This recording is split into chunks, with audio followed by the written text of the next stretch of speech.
जय हिंद दोस्तों। आज हम इस वीडियो में समझेंगे बायोलॉजी। क्या समझेंगे?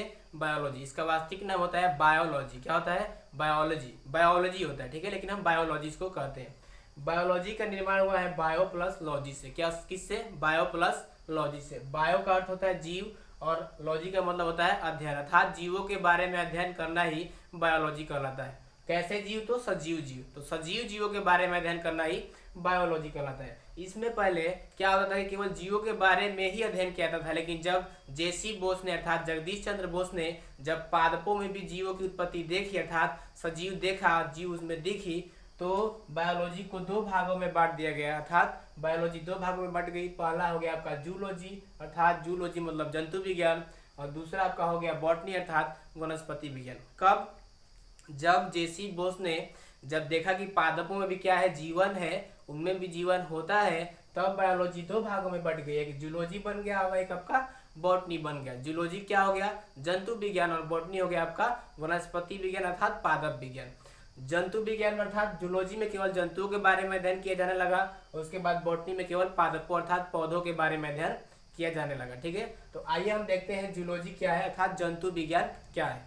ये कोई भी जीव है, हम भी क्या है? जीव ही है। हम भी क्या है? जंतु ही है। तो हमारा शरीर है, तो हम आइए देखते हैं कि हमारा शरीर कैसे बना है, किन किन चीज़ों से मिलकर के बना है।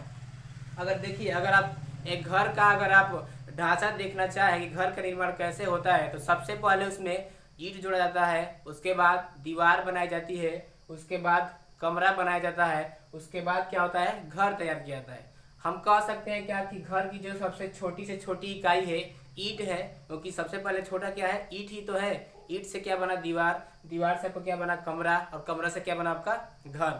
सेम इसी प्रकार से जो हमारा शरीर है, जो जंतुओं का शरीर होता है, सबसे छोटी इकाई उसके लिए क्या होती है? कोशिका होती है। और जब ढेर सारी कोशिकाएं मिलती हैं तो उत्तक टिश्यू का निर्माण करती हैं, और जब ढेर सारे टिश्यू मिलते हैं तो ऑर्गन्स अर्थात अंग का निर्माण करते हैं, तब जाकर कहीं हमारा शरीर का निर्माण होता है। तो हम बारी बारी से पहले कोशिका का अध्ययन करेंगे, तब हम उत्तक का अध्ययन करेंगे, तब हम अंग का अध्ययन करेंगे, उसके बाद शरीर का अध्ययन करेंगे। अंग में आपका आ जाएगा हाथ के बारे में, हड्डियों के बारे में, आँख के बारे में, नाक के बारे में, शरीर के बारे में, आपका ब्रेन के बारे में, सबके बारे में क्या करेंगे? अध्ययन करेंगे। सबसे पहले आपका क्या आता है? कोशिका आता है। क्या आता है? कोशिका आता है। अगर बात करें कोशिका की, तो कोशिका का नाम क्या होता है? सेल। सेल मीन्स क्या होता है? कोशिका। लेकिन केवल यह अंग्रेजी नाम है। क्या? सेल। अगर कोशिका का जो वैज्ञानिक नाम की बात करें तो इसका वैज्ञानिक नाम होता है साइटो। क्या होता है? साइटो। कोशिका को हम साइटो कहते हैं। क्या कहते हैं? साइटो कहते हैं। अगर बात करें इसके अध्ययन की, कोशिका का अध्ययन विज्ञान की किस शाखा में होता है, तो वो आपका बन जाता है साइटोलॉजी। क्या होता है? साइटोलॉजी। कोशिका का वैज्ञानिक नाम साइटो, और अध्ययन किस में होगा? साइटोलॉजी में। साइटोलॉजी में। खोज की बात करें तो कोशिका की सर्वप्रथम खोज रॉबर्ट हुक ने किया था 1665 ईस्वी में। कब? 1665 ईस्वी में। लेकिन डेड सेल की खोज किए थे, मरी हुई अर्थात मृत कोशिका की खोज किए थे। कौन? तो आपके रॉबर्ट हुक। आगे देखते हैं, भारत में अगर पूछता है कि भारत में कोशिका के पिता किसे कहते हैं, अर्थात कोशिका की खोज सबसे पहले किसने किया भारत में, इंडिया में, तो वो है आपके ए के शर्मा। कौन है आपके? ए के शर्मा। पूछता है कि भारत में कोशिका के पिता किसे कहा जाता है, तो वो है आपके ए के शर्मा। कौन है? ए के शर्मा। और कोशिका सिद्धांत बारे में बात करें, कोशिका का सिद्धांत किसने दिया था, तो कोशिका का सिद्धांत दिए थे स्लाइडेन एवं स्वान ने। कौन दिया था? स्लाइडेन एवं स्वान। कोशिका सिद्धांत क्या होता है थोड़ा जान लेते हैं। आगे देखिए, यहाँ पे है कि सारे जीव सजीव होते हैं। इनके अनुसार, स्लाइडेन एवं स्वान के अनुसार, सारे जीव जो होते हैं सजीव होते हैं, और वो जो उनका शरीर होता है कोशिकाओं से मिलकर के बना होता है। उनका शरीर जो होता है कोशिकाओं से मिलकर के बना होता है। सारे जीव जो होते हैं सजीव होते हैं, और उनका शरीर जो होता है कोशिकाओं से मिलकर के बना होता है। लेकिन इसका एक एक्सेप्शन है, इसका एक अपवाद है, और वो है आपका क्या चीज? वायरस है। क्या? आपका वायरस है, विषाणु है। क्या है? विषाणु है। क्योंकि विषाणु जैसे ही बाहर होता है वो निर्जीव होता है। वो निर्जीव होता है, जैसे ही मानव के शरीर में यानी किसी जंतु के शरीर में प्रवेश करता है वो सजीव हो जाता है। क्या होता है? सजीव हो जाता है। तो ये आपका क्या है? एक्सेप्शन है। एक क्या है? आपका अपवाद है। किसका? तो स्लाइडेन एवं स्वान के जो भी सिद्धांत है उसके विपरीत। आगे देखते हैं, आगे आपका क्या है? जीवित कोशिका। अगर बात करें जीवित कोशिका की खोज, तो जीवित कोशिका की खोज एंटोनी ल्यूवेनहॉक ने किया था। मरी हुई कोशिका कौन किए थे? तो आपके कौन थे? रॉबर्ट हुक 1665 में, और जीवित कोशिका की खोज एंटोनी लीवेनहॉक ने किया था। क्लियर हुआ? आगे देखते हैं। बात करें कि जंतुओं में सबसे बड़ी कोशिका कौन सी होती है। ओवरऑल जितने भी जंतु पाए जाते हैं पृथ्वी पर, उनमें सबसे बड़ी कोशिका किसकी होती है? तो वो होता है आपका शुतुरमुर्ग के अंडे की। शुतुरमुर्ग के अंडे की कोशिका जो होती है सबसे बड़ी होती है। और बात करें सबसे छोटी कोशिका की, तो सबसे छोटी कोशिका होती है माइक्रोप्लाज्मा की। और कौन से जीव में होता है? तो ये आपका जीवाणु में होता है। जो जीवाणु की कोशिका होती है सबसे छोटी होती है पूरे पृथ्वी पर जितने भी जीव पाए जाते हैं उनमें से, और उसका नाम क्या है? तो माइक्रोप्लाज्मा। क्या है? माइक्रोप्लाज्मा। सबसे बड़ी कोशिका शुतुरमुर्ग के अंडे की, सबसे छोटी कोशिका माइक्रोप्लाज्मा कहाँ की है? तो जीवाणु में। किसमें है? जीवाणु में। आगे देखते हैं। बात करते हैं कि हमारे शरीर में, मानव के शरीर में सबसे बड़ी कोशिका कौन सी है? तो वो होती है ओवम की, अंडाणु की। जो औरतों का ओवम होता है, अंडाणु होता है, वो मानव शरीर की सबसे बड़ी कोशिका होती है। हमारे शरीर में अर्थात मानव शरीर की सबसे बड़ी कोशिका कौन सी होती है? ओवम होता है, अंडाणु होता है। और बात करें सबसे लंबी कोशिका की, कि सबसे लंबी कोशिका किसकी होती है? तो वो आपका न्यूरॉन होता है। कौन होती है? न्यूरॉन होती है। किसकी? तो तंत्रिका तंत्र की। जो हमारे शरीर में तंत्रिका तंत्र होती हैं, जो सूचनाओं का आदान प्रदान करती हैं, उनमें जो न्यूरॉन सेल होता है, वो जो न्यूरॉन सेल होती है सबसे लंबी होती है। बड़ा में और लंबा में अंतर है। बड़ा और लंबा में अंतर है। बरगद का पेड़ बड़ा होता है, विशाल होता है, लेकिन जो आपका ताड़ का पेड़ होता है लंबा होता है। तो लंबी कोशिका कहता है आपके मानव शरीर में, तो न्यूरॉन है। कौन है? न्यूरॉन है। कौन सी है? तो आपके तंत्रिका तंत्र की। और बड़ा की बात करें मानव शरीर में, तो वो है आपका ओवम की। किसकी? अंडाणु की। किसकी? अंडाणु की, जो स्त्रियों में पाया जाता है। क्लियर हुआ? आगे देखते हैं। बात करेंगे हमारे शरीर में सबसे छोटी कोशिका कौन सी है? मानव शरीर में सबसे छोटी कोशिका कौन सी है? तो वो है आपका स्पर्म, अर्थात शुक्राणु को। जो आपका पुरुष होता है उसके पास शुक्राणु होता है, स्पर्म होता है। जो स्पर्म होता है वह मानव शरीर की सबसे छोटी कोशिका है। सबसे बड़ी कोशिका ओवम, अंडाणु की। सबसे लंबी कोशिका न्यूरॉन, किसकी? तंत्रिका तंत्र की। सबसे छोटी कोशिका आपके स्पर्म, शुक्राणु की। क्लियर हो गया? आगे देखते हैं। हाँ, एक चीज और, सबसे ज्यादा सेल डिवीजन, कोशिका विभाजन अगर कहीं होता है तो हमारे शरीर में लीवर में होता है। कहाँ पे होता है? लीवर में होता है, यकृत में होता है। अगर आप लीवर में चाकू घोंप दिए तो लीवर पुनः क्या कर लेगा? ठीक कर लेगा। क्या कर लेगा? ठीक कर लेगा। क्योंकि सबसे ज्यादा सेल डिवीजन लीवर में ही होता है, कोशिका विभाजन लीवर में ही होता है। आगे देखते हैं। अगर बात करें कि सबसे कम सेल डिवीजन कहाँ होता है, सबसे कम कोशिका विभाजन कहाँ होता है, तो वो होता है आपका ब्रेन में। ब्रेन में कोशिका विभाजन नहीं होता। इसीलिए कहा जाता है कि बबुआ गाड़ी चला रहे हैं तो हेलमेट पहन के चलाइए, नहीं तो अगर चोट लग जाए ब्रेन में तो कभी ठीक होने वाला नहीं है। क्यों नहीं होने वाला है? क्योंकि घाव जब बन जाएगा तो उसमें कोनो डिवीजन नहीं हो रहा है जो कि आपका विभाजन करके स्वयं घाव को ठीक कर ले, क्योंकि उसमें सेल डिवीजन होता ही नहीं है। लीवर थोड़े ना है कि लीवर अपने आप कटे फटे अंगों को ठीक कर लेगा। क्लियर हुआ? आगे देखते हैं। एक चीज और हुआ, यहाँ पे नोटेड पॉइंट यह बनता है कि जब ब्रेन में सेल डिवीजन नहीं होता है तो ब्रेन कैंसर कैसे होता है? क्योंकि जो कैंसर होता है कोशिका विभाजन ज्यादा हो जाने से ही होता है। जैसे ही आपके शरीर में जहां भी कोशिका विभाजन ज्यादा हो गया तभी क्या हो जाता है? आपका कैंसर होता है। तो बात आती है कि आपके ब्रेन में कैंसर होता कैसे जब सेल डिवीजन होता ही नहीं है? तो देखिए, आपका 99% जो होता है ब्रेन जो बना होता है न्यूरॉन सेल से बना होता है। किससे बना होता है? न्यूरॉन सेल से।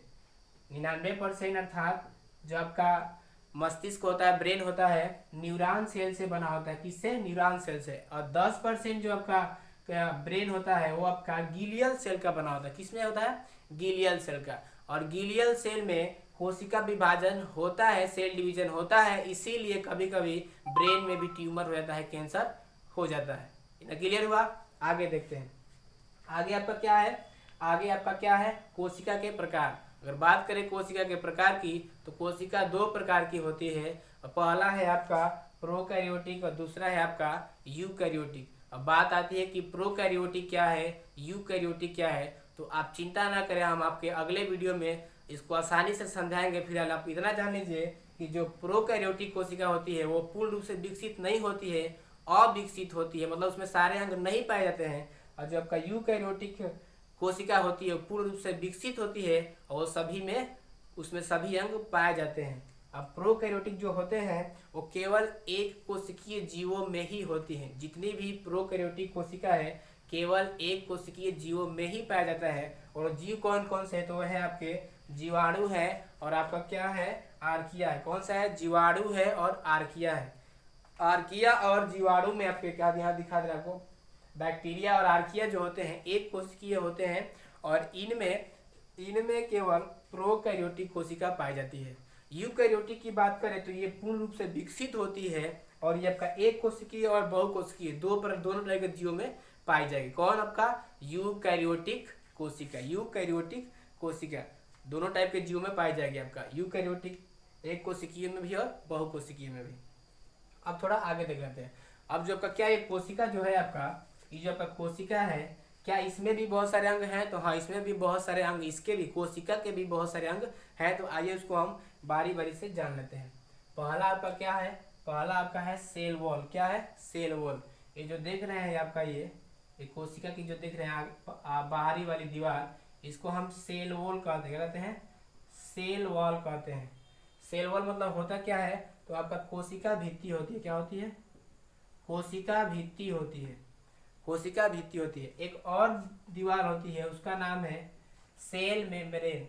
सॉरी, ये वाला भीतर वाला सेल मेम्ब्रेन होता है और बाहर वाला आपका क्या होता है, सेल वॉल होता है। ये सेल मेम्ब्रेन है। क्या है, सेल मेम्ब्रेन है। कोशिका झिल्ली है। क्या है, कोशिका झिल्ली।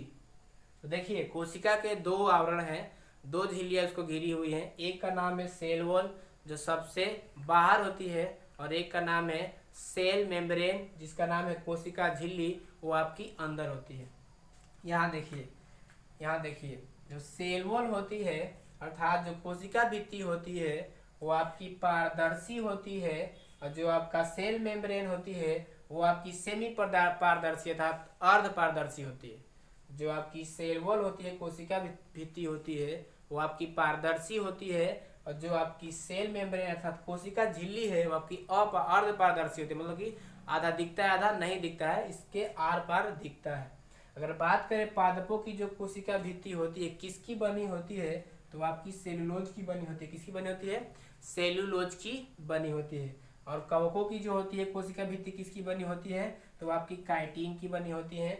और जीवाणुओं की जो कोशिका भित्ति होती है वो आपकी पैक्टिन की बनी होती है। किसकी बनी होती है, पैक्टिन की बनी होती है। और जो आपके जंतु जो हम हैं, हमारी जो कोशिका भित्ति है वो आपकी केवल लिपोप्रोटीन की बनी होती है। किसकी, लिपोप्रोटीन की। लिपोप्रोटीन क्या है, तो लिपो मतलब होता है लिपिड अर्थात वसा। क्या है, लिपिड मतलब वसा, जब को पढ़ाए थे। और प्रोटीन आप जानते हैं, प्रोटीन है, ठीक है, प्रोटीन है जिसमें क्या पाया था, कार्बन, हाइड्रोजन, ऑक्सीजन और नाइट्रोजन पाया था, जानते हैं आप।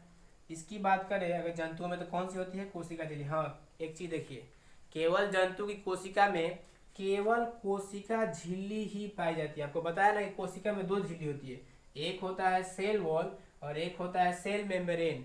तो अंदर वाला सेल मेम्ब्रेन अर्थात हिंदी में कोशिका झिल्ली और बाहर वाला सेल वॉल अर्थात कोशिका भित्ति। तो जो भी जंतु कोशिका है उसमें मात्र एक ही झिल्ली पाई जाती है। वो कौन सी झिल्ली, तो कोशिका झिल्ली जिसका नाम है सेल मेम्ब्रेन। कौन सी, कोशिका झिल्ली, सेल मेम्ब्रेन। कोशिका झिल्ली ही पाई जाती है किसमें, केवल जंतुओं में। अगर बात करें पादपों में अर्थात वनस्पति में, पौधों में, कवकों में, जीवाणुओं में, तो इसमें सेल मेम्ब्रेन और सेल वॉल, कोशिका भित्ति या कोशिका झिल्ली दोनों पाई जाती है। क्या होती है, दोनों ही पाई जाती है। तो ये आपके क्या है, आपके कोशिका के दो झिल्ली हुई। इसको आप स्क्रीनशॉट लीजिए, तब तक हम इसमें आगे कोशिका के अंगों के बारे में बताते हैं।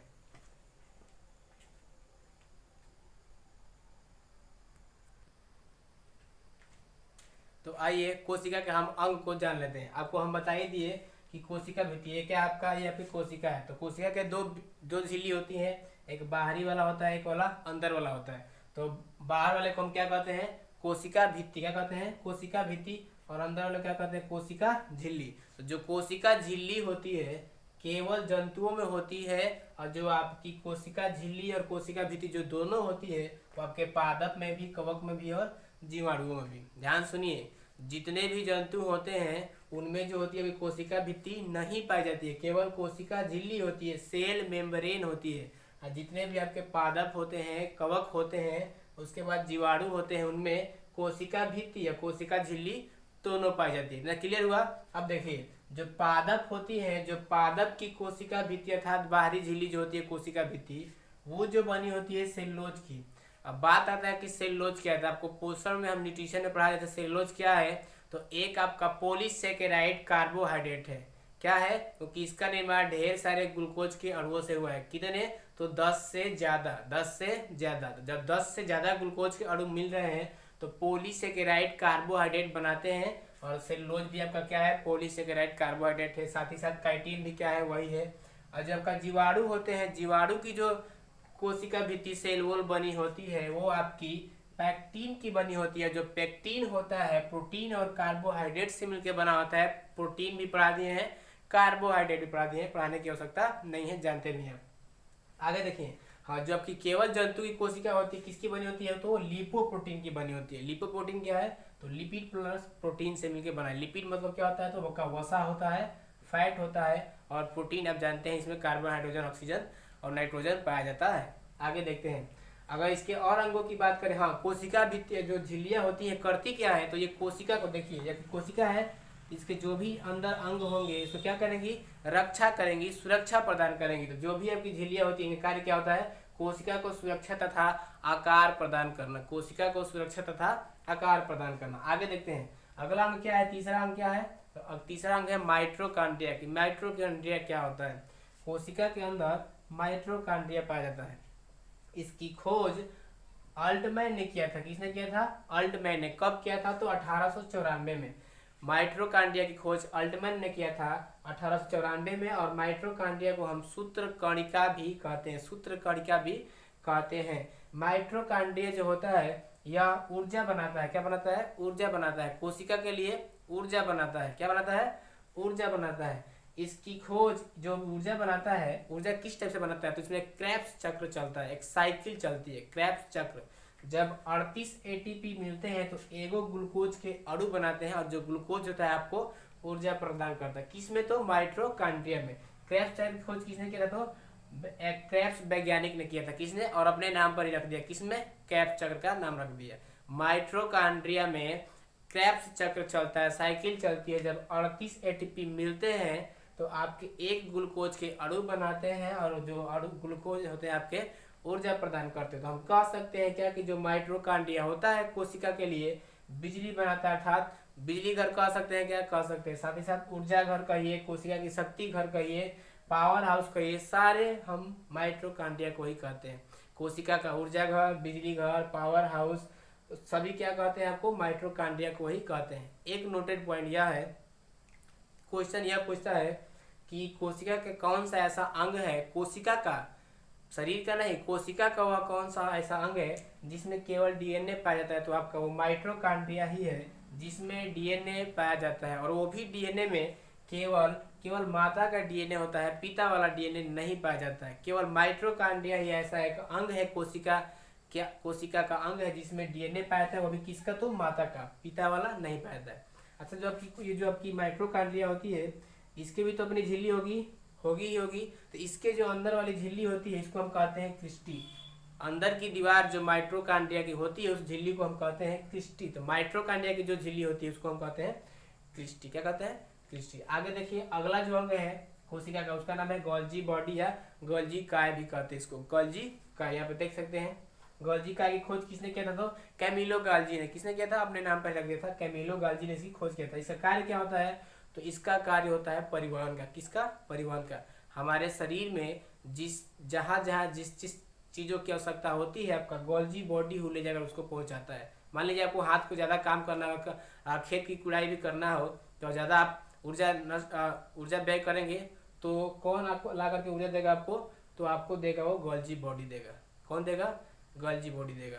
मजदूर जब काम करता है तो कहीं अगर आप हाथ से काम कर रहा है या पैर से काम कर रहा है या आपका सर से काम कर रहा है तो जहाँ जैसी ऊर्जा पड़ेगी उसकी आवश्यकता की पूर्ति आपकी गोल्जी बॉडी ही करती है। शरीर की सभी ऊर्जा को ले जाकर के उस अंग तक पहुंचाती है। तो परिवहन का कार्य करता है कौन? आपका गोल्जी। साथ ही साथ इसको ट्रैफिक पुलिस भी कहते हैं। किसको? गोल्जी बॉडी को। गोल्जी बॉडी को ट्रैफिक पुलिस भी कहते हैं। ट्रैफिक पुलिस का कार्य क्या होता है? जब चौराहे में पुलिस रहती है तो जिधर जिधर का रास्ता साफ होता है उधर को रोक करके और पास दे देता है, फिर उसको रोक करके दूसरे को दे देते हैं। मतलब जहाँ जैसी आवश्यकता पड़ती है उधर वो क्या करते हैं, पास दे देते हैं। सेम इसी तरह से आपके शरीर में जहाँ भी जैसे चीज़ों की आवश्यकता पड़ती है वो उसको पहुँचाने का कार्य करता है। कौन है आपका, कैमिल, आपका गोल्जी बॉडी। कौन सा है, ये गोल्जी काय। तो गोल्जी काय का काम समझे, कौन सा, परिवहन का कार्य है। साथ ही साथ इसको कोशिका की किडनी भी कहते हैं। क्यों कहते हैं, क्योंकि जो किडनी होती है आपके अशुद्ध पदार्थों को छानने का भी कार्य करती है। तो ये भी जो होता है अशुद्ध पदार्थों को छानने का भी कार्य करता है। तो कोशिका की किडनी भी इसको कह सकते हैं। क्या कह सकते हैं, इसको परिवहन का कार्य करता है। ट्रैफिक पुलिस कह सकते हैं, कोशिका की किडनी भी कह सकते हैं। किसको, गोल्जी काय को या गोल्जी बॉडी को। आगे देखते हैं कोशिका का कौन सा है, आगे आपका रसधानी, वैकुलस है। क्या है, रसधानी है। रसधानी किसे कहेंगे, रसधानी का मुख्य कार्य क्या होता है, जल संग्रह का कार्य करना। अब आप सोचेंगे कि जल संग्रह कैसे करता है। आप सोचिए, पढ़े होंगे कि हमारे शरीर में जो जल होता है 80% पाया जाता है। अगर आप 80% मतलब यह कि आपका शरीर अगर 60 kg का है तो उसमें आपका 50 kg क्या, आपका 50 kg क्या होगा, पानी ही होगा। अगर पेट में पानी निकालेंगे तो केवल 2 से 3 या 4 से 5 लीटर पानी निकल सकता है, बाकी पानी है कहाँ। तो प्रत्येक कोशिका के रसधानी में क्या है, आपका जल है, पानी है। अर्थात कह सकते हैं क्या कि जो वैकुलस होता है जल का इकट्ठा करता है, जल को संग्रह करता है। कह सकते हैं प्रत्येक कोशिका के अंदर भरा है क्या चीज, आपका जल। केवल पेट में ही पानी नहीं है, पूरे शरीर की जो प्रत्येक कोशिका है उस कोशिका में जो की रसधानी होगी उसमें आपका जल पाया जाएगा। तो वैकुलस का कार्य क्या होता है, जल संग्रह करना, जल का इकट्ठा करना, संग्रह करना। ठीक है, आगे देखते हैं। आगे क्या है, तारक काय। तारक काय को सेंट्रोसोम कहते हैं। सेंट्रोसोम की खोज बोबरी ने किया था। किसने किया था, बोबरी ने किया था। इसका कार्य क्या होता है, तो कोशिका, देखिए कोशिका विभाजन। जो तारक काय सेंट्रोसोम का कार्य है, कोशिका विभाजन का कार्य है। हमारे शरीर में कोशिका विभाजन होना क्या है, बहुत जरूरी है। मान लीजिए कहीं पे कट गया तो कोशिका का विभाजन मतलब टूटना नहीं, विभाजन मतलब वह कि जब एक कोशिका 2 कोशिकाओं में बट जाए उसी को हम विभाजन कहते हैं। टूटना नहीं। विभाजन मतलब एक कोशिका जब 2 भागों में बढ़ जाए वो विभाजन कराता है। या मान लीजिए कट गया, आपकी कोशिका कोई मर गई, तो जो कि दूसरी कोशिका होगी जब उसमें विभाजन होगा अर्थात 2 भागों में बटेगी तभी तो आपका ये घाव भरेगा। तो हम कह सकते हैं क्या कि ये विभाजन कार्य कर रहा है। तो कह सकते हैं कि तारक काय जो होता है इसको हम सेंट्रोसोम कहते हैं। इसका कार्य क्या होता है, कोशिका विभाजन करता है। प्रत्येक का कार्य अपने अपने जगह पे क्या है, महत्वपूर्ण है। तो तारक काय का काम होता है कोशिका विभाजन। सबसे ज्यादा कोशिका विभाजन कहाँ होता है, अभी बताया हम आपको। सबसे ज्यादा कोशिका विभाजन आपके लीवर में होता है, सबसे कम आपका कोशिका विभाजन ब्रेन में होता है, मस्तिष्क में होता है, दिमाग में होता है। इसीलिए दिमाग को हेलमेट से ढक कर रखिए, आप बचा कर रखिए, क्योंकि इसमें कोशिका विभाजन नहीं होता है। चोट लग गया तो फिर दिक्कत हो सकती है। इतना इसका स्क्रीनशॉट लीजिए, तब तक हम और आगे बताते हैं आपको कोशिका के अंगों को। आज के लिए इतना ही रहने दें, ठीक है। मिलते हैं नेक्स्ट वीडियो में। कुछ जो अंग छूटे हैं आपको हम नेक्स्ट वीडियो में बताएंगे उसको। तब तक के लिए रहते हैं, जय हिंद।